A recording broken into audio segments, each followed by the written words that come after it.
মধ্যে সব আছে।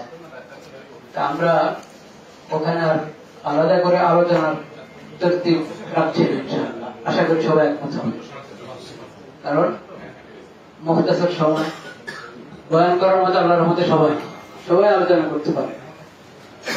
সেই জন্য এখন কে করবেন কে করবেন না, এর চেয়ে ভালো আমাদের সবার বক্তব্য সবার আলোচনা এই ঘোষণাপত্রের মধ্যে এসে গেছে। এটা আমাদের সবার বক্তব্য আলহামদুলিল্লাহ। সেজন্য বক্তব্যের পর্ব থাকছে না। স্টেজে যেহেতু সবাই উঠা যাবে না, বাকি উঠাও দরকার একটু, সেজন্য এটা প্রতিবাদের অংশ হিসেবে সেটা যারা ইন্তজামে আছেন তারা একটা তালিকা করেছেন নাকি? এটা তালিকা হয়েছে না? জি। তো এখন ওটা একবারে লম্বা সময় নিয়ে মুশাওয়ারা করে করার সুযোগ ছিল না।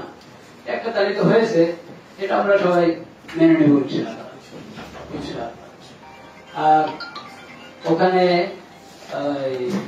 মঞ্চ একটা তরতিব হতে হবে, সেই তরতিব ওনারা চিন্তা করে রেখেছেন নাকি?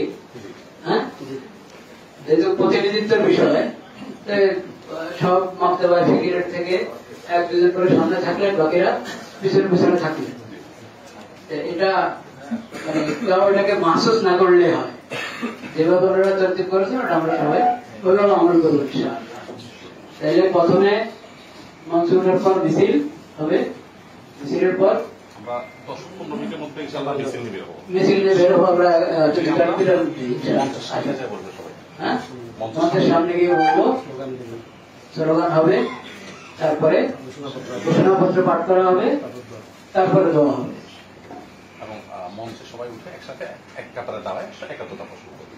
এক কাতারে দাঁড়িয়ে আমরা একাত্মতা পোষণ করবো। এই তরতিব ইনশাআল্লাহ আমরা সবাই একমত আছি না?